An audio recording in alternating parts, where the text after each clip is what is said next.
ပရိသတ်များအားလုံးပဲမင်္ဂလာပါရှင်ဒီနေ့ညမှာရှင်မြန်ကစားသွားမယ့်ချန်ပီယံလိဂ်ပွဲစဉ်ရဲ့ပွဲချုပ်သုံးသက်ချက်တွေကိုတင်ဆက်ပေးကြပါမယ်။အေဂျန်နဲ့ဗင်ဖီကာဒီဟာဒီချန်ပီယံလိဂ်မှာအခုချိန်ထိအမှတ်မရသေးတာဆိုလို့အေဂျန်နဲ့ဗင်ဖီကာတို့နှစ်သင်းပဲရှိပါတယ်။အေဂျန်ရဲ့လက်ရှိအခြေအနေကပိုဆိုးပြီးတော့ပြည်တော်မှာလည်းရှုံးပွဲဆက်နေတာပါ။ဒါပြင်အေဂျန်ကအနောက်ဆုံး9ပွဲမှာတပွဲသာနိုင်ခဲ့တယ်လို့ဒီဟာဒီချန်ပီယံလိဂ်4ပွဲမှာလည်းတကိုးပဲသွန်းနိုင်သေးပါတယ်။ဗင်ဖီကာကတော့တွေးဆုံမှုတဲ့9ပွဲမှာအေဂျန်ကို2ပွဲသာနိုင်ခဲ့ပေမဲ့အဲ့ဒီ2ပွဲစလုံးကအဝေးကွန်းမှာနိုင်ခဲ့တာပါရှင်။အဝေးကွန်းကနေတော့ဘင်ဖီကာတလုံးပြား90အစအကျော်ပေးထားသလိုမော်ရီဟိုလက်ထက်သူတို့ရဲ့ပထမဆုံးချန်ပီယံလိဂ်နိုင်ပွဲကိုစပြီးတော့မြင်ရနိုင်ပါတယ်။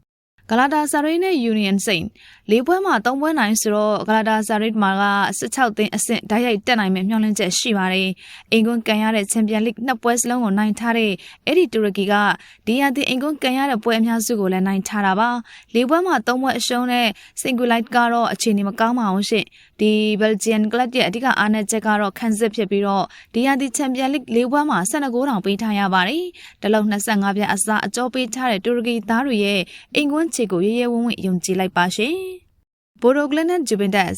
ချန်ပီယံလိဂ်မျက်နှာသစ်ဆိုတဲ့အတိုင်းဘိုရိုဂလန်ကတော့နိုင်ပွဲမရသေးသလိုအခုထိ2မှတ်ပဲရသေးပါတယ်။ဒါပေမဲ့ချန်ပီယံလိဂ်ကအင်ကွန်းပွဲတွေမှာစပါကိုနိုင်မလို့ဖြစ်ခဲ့ကမိုနာကိုကိုလည်းတလုံးတည်းဂိုးနဲ့ကတ်ရှုံးခဲ့ရပါတယ်။3မှတ်သာရသေးတဲ့ဂျူဗင်တက်ကလည်းဒီယာဒီချန်ပီယံလိဂ်မှာဘိုရိုဂလန်လိုပဲနိုင်ပွဲမရသေးပါဘူး။အိုလီဂျီတို့ရဲ့ဒီယာဒီအဝေးကွန်းခြေကလည်းအတော်ညံ့ပြီးတော့ပြိုင်ပွဲဆောင်နောက်ဆုံးအဝေးကွန်း9ပွဲမှာတပွဲသာနိုင်ခဲ့ပါတယ်။ဒါကြောင့်တရေ65နဲ့ဂျူဗင်တက်ဇေပါနီကအေရှင်ဘိုက်ကင်သားနဲ့စွန်စားခန်းထွက်ကြတာပေါ့ရှင်။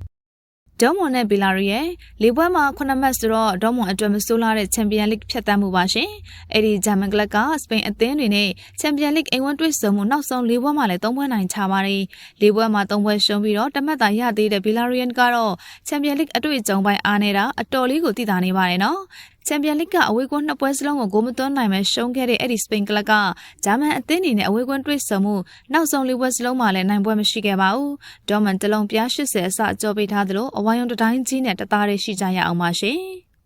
ချယ်ဆီနဲ့ဘာစီလိုနာချယ်ဆီရောဘာစီလိုနာပါ9မှတ်စီနဲ့အထက်အောင်ဖြစ်နေကြတာပါသူတို့ကအဆင့်17စနစ်ဆိုတော့16သင်းအဆင့်ဓာတ်ရိုက်တက်နိုင်မဲ့ထိတ်ဆုံး10သင်းစင်းနဲ့ဝန်နိုင်ဖို့အတွက်တည်ရကြလို့မရပါဘူးချယ်ဆီကလက်ရှိအချိန်အင်ကွန်းပွဲတွေမှာဂိုးမျိုးနေပါတယ်ဘာစီလိုနာကလည်းဒီယာဒီချန်ပီယံလိဂ်ကသူတို့ရဲ့၄ပွဲစလုံးမှာနှစ်ဖက်သွင်းကို3ဂိုးနဲ့အထက်ရှိခဲ့ပါတယ်သုံးလုံးပြား80အရှုံးဆိုတဲ့ဂိုးပေါင်းစည်းကလည်းပြင်းတာကြောင့်စတန်ဖို့ဘရစ်မှာတော့ဂိုးသွင်းပွဲတော်ကြီးမြင်ရနိုင်ခြေရှိပါတယ်ရှင်မန်စီးတီးနဲ့လီဗာပူးဆင်3ပွဲနိုင်တပွဲတည်ရနဲ့ဆက်မရထားလို့မန်စီးတီးကတော့အဆင့်4နေရာမှာရပ်တည်နေနိုင်တာပါမန်ချက်စတာအသင်းကတော့ဂျာမန်အသင်းနေနဲ့ချန်ပီယံလိဂ်အိမ်ဝန်တွေ့ဆုံမှုနောက်ဆုံး73ပွဲစလုံးကိုလည်းနိုင်ထားပါတယ်ရှင်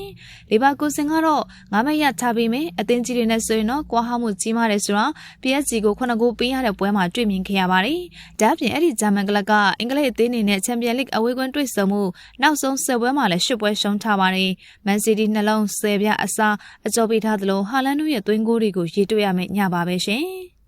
်မာဆယ်နဲ့နျူကာဆယ်၄ပွဲမှာ3ပွဲရှုံးပြီးတော့3မှတ်သာရသေးလို့ချန်ပီယံလိဂ်မှာတော့မာဆေးရုံးကန်နေရမှုကတော့ပေါ်လွင်နေပါတယ်နော်။ဒါ့အပြင်မာဆေးကအင်္ဂလန်အသင်းတွေနဲ့နောက်ဆုံးတွေ့ဆုံမှု12ပွဲစလုံးမှာလည်းနိုင်ပွဲမရှိဘဲ9ပွဲရှုံးထားတာပါ။နျူကာဆယ်ကတော့ပရီးမီးယားလိဂ်မှာသာရုံးကန်နေရပေမဲ့ချန်ပီယံလိဂ်မှာ9မှတ်နဲ့အဆင့်6နေရာမှာရပ်တည်နေနိုင်ပါတယ်။လောလောလတ်လတ်စီးတီးကိုနိုင်ထားလို့လေငှက်ကြားတွေကစိတ်သက်တက်နေတာပါ။အဝေးကွန်းကနေတော့တရေ25ပြန်ပေးထားတဲ့ငှက်ကြားတွေပြင်သစ်မြေမှာလည်းအမြင့်ပြန်နိုင်ပါတယ်။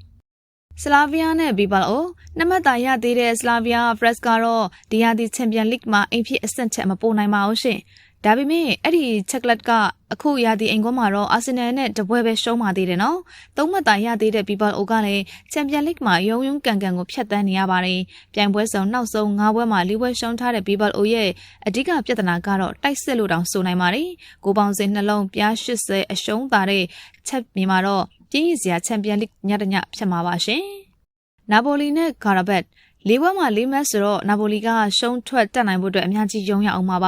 ါဒါပေမဲ့ကွန်တီရဲ့အသင်းမှာတော့ဒဏ်ရာနဲ့ပွဲပဲပြဿနာတွေကအများစွာရှိပါတယ်9မှတ်နဲ့အဆင့်15ရက်တည်နေနိုင်တဲ့ကာရာဘတ်ကတော့ဒီယာဒီချန်ပီယံလိဂ်ရဲ့အန်အိုးပွဲအသင်းတစ်သင်းဖြစ်နေပါတယ်ပြီးခဲ့တဲ့နိုဝင်ဘာအစောပိုင်းမှာတော့ချယ်ဆီကို2ဂိုးစီတည်ကန်ထားတဲ့အဇာဘိုင်ဂျန်ချန်ပီယံကခက်မှမှပုံစံလည်းရှိနေပါတယ်နာပိုလီနှလုံး85ပြားအစားဆိုပေမဲ့ဧည့်သည်အဇာဘိုင်ဂျန်သားတွေကစွန့်စားရကြိုးနှက်မှာပါရှင်